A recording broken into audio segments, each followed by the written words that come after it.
It starts with prioritizing your mental health. Most big issues, especially like as you learn yourself as a young adult, the solution to most of your problems will be prioritizing your mental health. You are really chowing down. My dog is chowing her food down right now. Yeah, I've talked about it before, like lately on my stream. My Thoughts on Ask For streams every Thursday, so make sure you go follow that. I've definitely talked about it a little bit on stream, how important it is to prioritize your mental health. But of course, in relation to your creativity, if your brain feels shitty, you're gonna make shitty art. But it's also possible for your brain to feel shitty and for you to make not so shitty art to other people. Like, other people may not think that it's bad, but you're not pleased with it because you know you could put more into it. You know you have like such a high standard set for yourself, and you know that if you were more together up here mentally, that would reflect in your art. That's why even for people who are just getting into their creative aspiration and they're just putting effort into it, or if you are scared and you haven't completely delved into it, prioritize your mental health. That thing that you think you might have that you didn't go get diagnosed for, maybe you should go. Maybe you should go try to get diagnosed for it. Yeah, therapy. Yeah, that thing you keep saying that you're gonna go get, but you never do. Try that. You know what I mean? And also, when you just develop certain tools on your own on how to be able to understand yourself better and to cater to your mental health better, you're able to know, okay, I'm not really in it. Hey, chill out. You're able to know, okay, today's just not my day.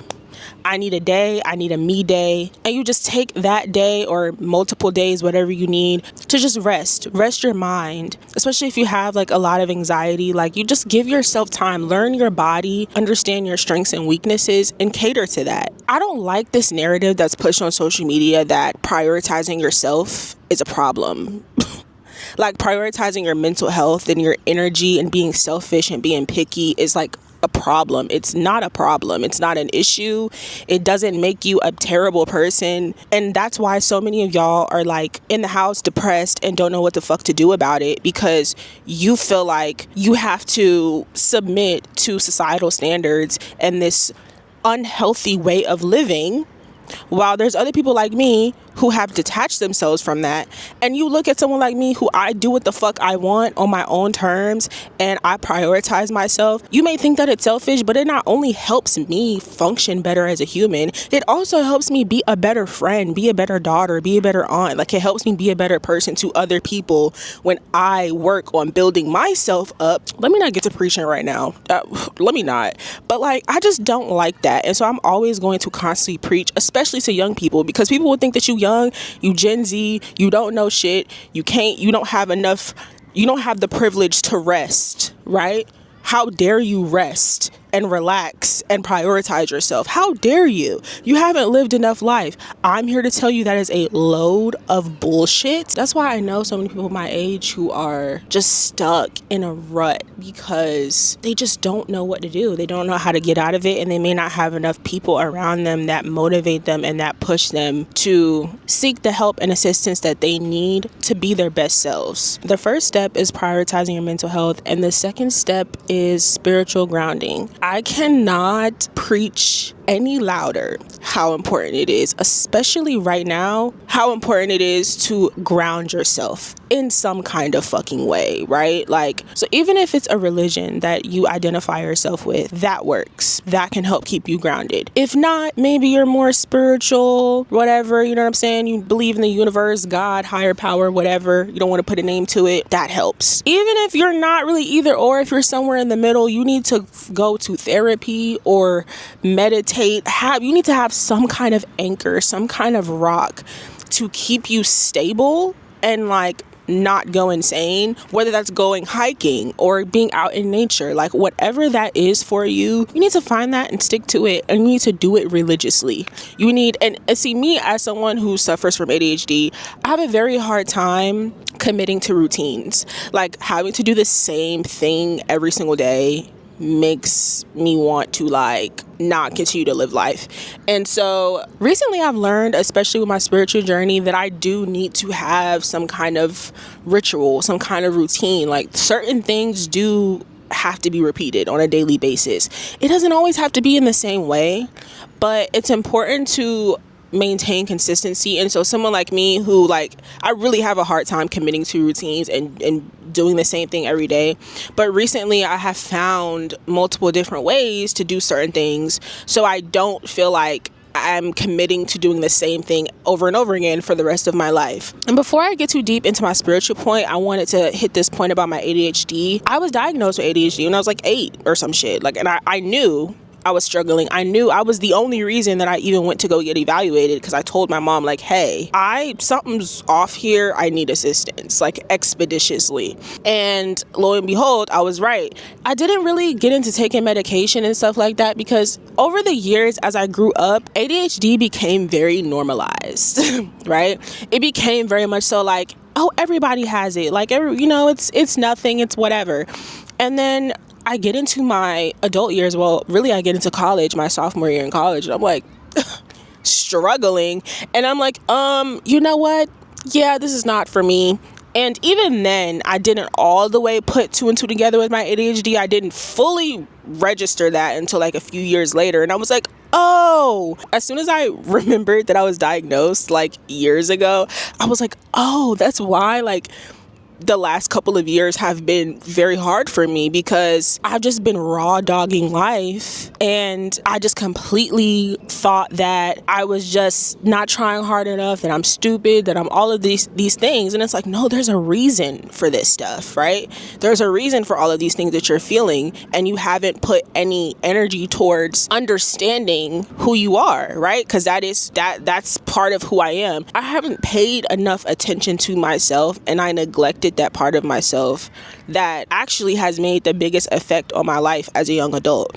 And so ever since I acknowledged my ADHD and I catered to it and I sought help and I tried different medication until I found something that worked, like ever since I've catered to my mental health overall, everything has gotten so much better. Things didn't improve overnight, but it certainly gradually over time has gotten me now to this point where I have that like natural motivation now. And like I said, once I have my tap out days, I commit to the tap out days. I'm like, I'm not doing shit today. My body says no. My mind says no. So it's no.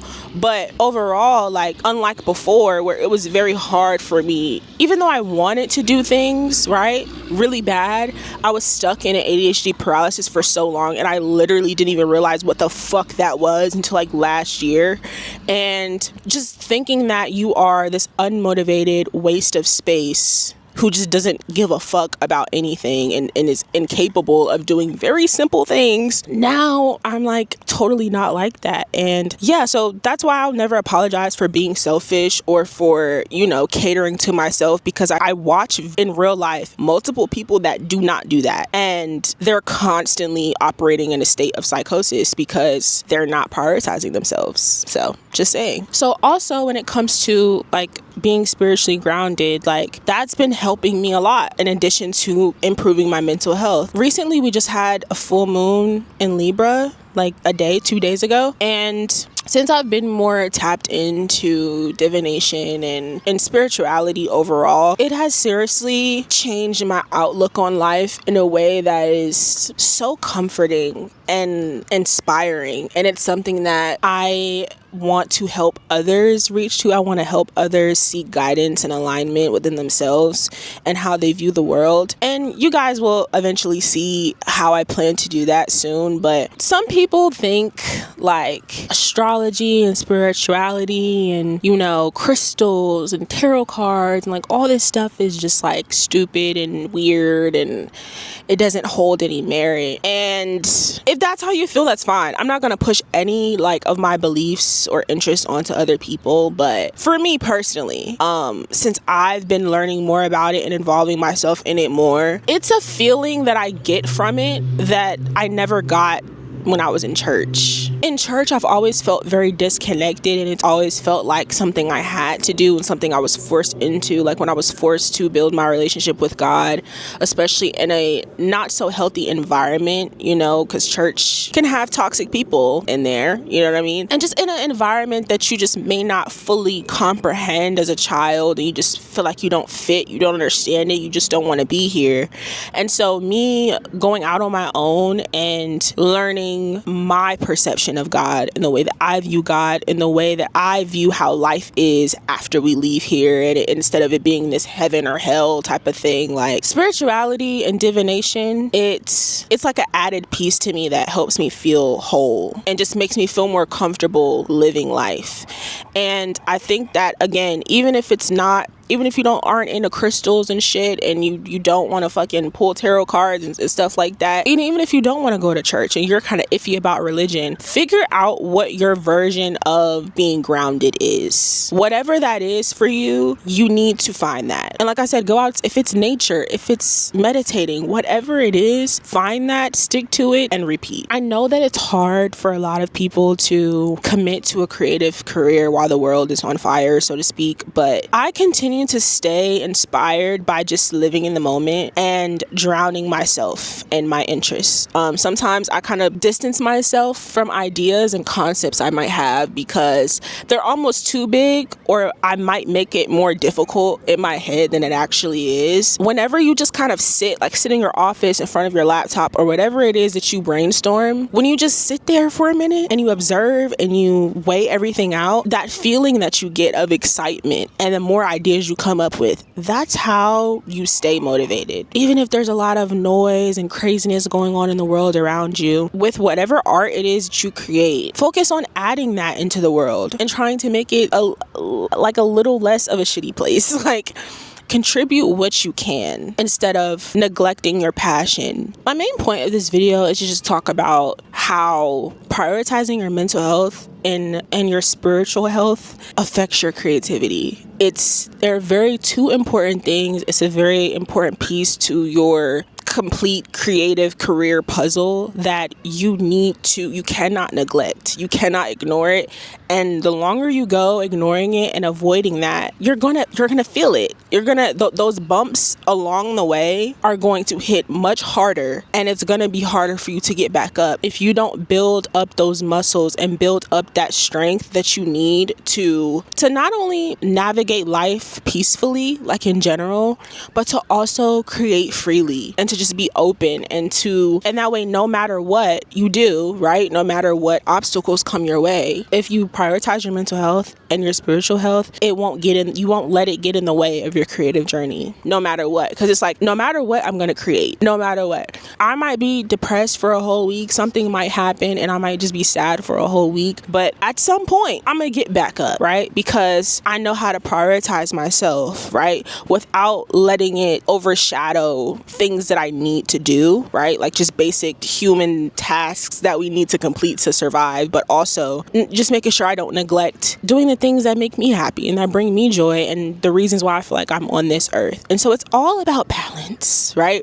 It's all about balance. This full moon in Libra is all about balance, balancing things out. And I think that's just so important. I think a lot of people, they don't have balance. They don't know how to incorporate it into their lives. Next episode, I'm going to talk to you guys about perfecting your craft, because that is something that I'm also working on. And yeah, I just can't wait to talk to you guys about that. But this main channel will start to be more active with other things as well. You guys will start to see within the next week or two. So I will see you guys in like 2-3 weeks for the next episode. Bye.